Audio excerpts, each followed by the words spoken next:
Welcome back. Welcome back. The NBA basketball officially kicked off yesterday. A couple good games. The Boston Celtics versus the Philadelphia 76ers. They consider that a rivalry, but Joel Embiid says what rivalry? They kick our ass every time we play them. I never thought Boston and Philly was a rivalry. Maybe back in the old times when Wilt Chamberlain was playing. Maybe a little bit semi when Paul Pierce and Allen Iverson was playing. But right now, it's not even close. It's pure dominance on Boston's end. They're the better team. They're the faster team. They're the better offensive team. They're the better, they're more well coached. No disrespect to the coach of Philadelphia 76ers. But Brad Stevens coached circles around a bunch of NBA coaches in this league. I will say one thing about the Boston and Philadelphia rivalry. There's about 4 to 5 players that's potentially going to be top 10, top 20 players in the NBA. Ben Simmons can ball out. Ben Simmons can flat out play. He was very impressive, and he can easily average a triple-double in the NBA one day. Easily. He looks faster in transition. He's passing the ball better than he did last year, which is scary. And he's getting to the lane a little bit more. He also hit a three-pointer. Watch out for Ben Simmons' game developing. But the player of the game, and who seems as if that it may be more logical to run the offense through this young man right now, and we could be excited. It's just one game. Jayson Tatum, 23, 9, and 3 last night. And he put on the show. You could tell that he was working on his game. You could tell that he has the influences of Kobe Bryant in his game. You could tell that he has put up multiple shots, multiple one-on-one situations over the summer. He looks way more comfortable. He looks as if that he's developing his confidence of being an NBA all-star. You catch glimpses of players before they actually cross over. And if you're lucky enough and blessed enough to identify it and watch it, you can watch something beautiful mold, a career, Hall of Fame career, mold into what it's supposed to be right in front of your eyes. I've seen Iverson. I've seen Kobe. I've seen KG. I've seen Tim Duncan. I even seen Vince Carter, old ass, who's still doing what he's doing. But these guys, I seen the beginning of when they made that turn to become the player that they are, and Jayson Tatum is in the beginning of that turn before he makes consecutive all-star games. And before he's one of those main pieces where Boston says, look, there's no touching him. There's no purpose of you even trying to call us for him. That's how good he's looking. The Warriors look poised. Steph Curry like he's in his prime. Last night, 32, 8, 9. 5 for 9 from three-point land. No Russell Westbrook, of course. We expecting the Warriors to win on ring night. But Steph looks smooth, man. If you look at his game, he's not rushing. His shot selection is better. Even though he never really took a lot of bad shots, but he did take shots because of his ability to score and his ability to shoot the ball from 40 feet. And sometimes I feel like, you know what, Steph, I don't know why you made that shot, took that shot, but he's getting more comfortable. Him and KD look way more comfortable than they ever been. They look so smooth. They look so fitting. It's as if that Steph knows KD is the best player, but KD knows that this is Steph's team, and they're not crossing that path. And it's a beautiful thing to watch with the Warriors. It's one game down. Of course, we are expecting this team to be here in the long run, so we're going to let them do what they do.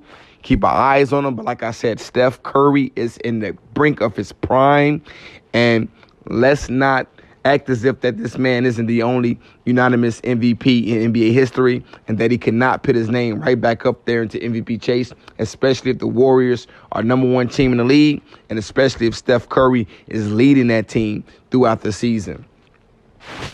A game that's very important for me tonight that I'm going to be watching, and it's not really as if it's a game on a competitive level, but it's a balance. It's the Milwaukee Bucks versus the Charlotte Hornets. I want to see Giannis come out and make a Greek statement. I need him to come out and dominate. Everybody wants to give him MVP. Everybody keeps talking about what LeBron's left. The crown in the East is open. Who's going to receive the crown from LeBron James? Giannis is the best player in the Eastern Conference. Kyrie might be the most poised, might have the most playoff experience, might be the NBA champion. Joel Embiid might be the next best center in the NBA. But Giannis is the best player in the Eastern Conference right now. And against the Charlotte Hornets, I am expecting Giannis to come out and have a hell of a game and set the tempo for the Milwaukee Bucks, who a lot of people like myself don't think they can get that far in the Eastern Conference. I do not believe that the Milwaukee Bucks can get that far in the Eastern Conference after losing to the Boston Celtics without Kyrie Irving and Gordon Hayward. Can you blame me? That's why it's important for Giannis to come out and do what he do this season. It's important for Giannis to come out and make a statement. It's important for Giannis to set the team for the Bucks on the tempo for the Bucks defensively. It's important that he doesn't hesitate to shoot the three, even if it isn't falling. Doesn't hesitate to shoot mid-range, even if it isn't falling. He has to add that to his game so the Bucks can become one of the most competitive teams in the Eastern Conference because they have the chances to do it. I guess we'll see. The Houston Rockets will be playing Anthony Davis and the New Orleans Pelicans today. Anthony Davis says he wants MVP. He flat out said he believes he's the best player in the NBA and that he wants MVP. He has an argument. For the past 2 years, he's been the only player that has finished top in MVP vote and also top 2 and 3 in Defensive Player of the Year vote. For Anthony Davis, you want to be recognized as the best player in the NBA, you're not going to get that title in the New Orleans Pelicans uniform. If Anthony Davis want to be the best player in the NBA, he still has to surpass LeBron James and Kevin Durant, who's going to get a lot of mainstream attention because they are in bigger cities. If Anthony Davis wants to be MVP, he has to lead the New Orleans Pelicans to a 6 seed, put up 30-plus points, 13-plus rebounds, 4 assists, 2 or 3-plus blocks. He has to dominate every game. He can't get injured. He can't miss, 15 games. He has to be there and playing at least 72 games, 75 games for him to get that in the MVP that he desperately wants and that in some degree he deserves. But he's not getting it in New Orleans. It's not happening in New Orleans. But I will be watching the Rockets, not because of James Harden, not because of Chris Paul, but because of Carmelo Anthony, who I believe has the ability and a chance to revive his career, accept his role, and it could be a leading candidate for Sixth Man of the Year.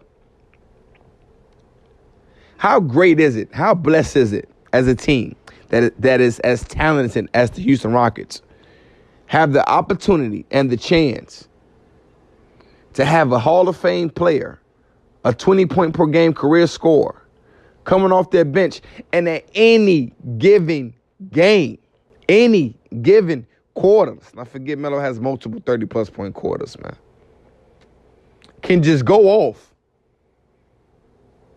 And nobody in the league can guard him when he's like that. To have that coming off your bench is something that I'm really anxious to see for the Houston Rockets because I really want Melo to revive his career, and I'm really looking forward to what Carmelo's going to bring to James Harden, CP3, and the boys in H-Town. The Timberwolves will be playing the San Antonio Spurs today, and of course, the San Antonio Spurs just got DeMar DeRozan after trading Kawhi Leonard to Toronto. They're looking to kick their season off right. But the Timberwolves are looking to change the talk around the league when it comes to them. and getting a good win against San Antonio on the road will kind of help upcharge that. The Minnesota Timberwolves are the laughing stock of the NBA right now. And as talented as they are, that's sad.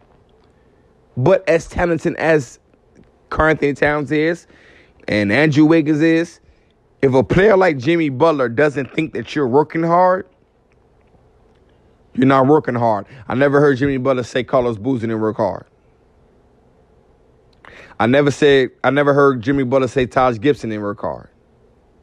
I never heard Jimmy Butler say that Derrick Rose didn't work hard.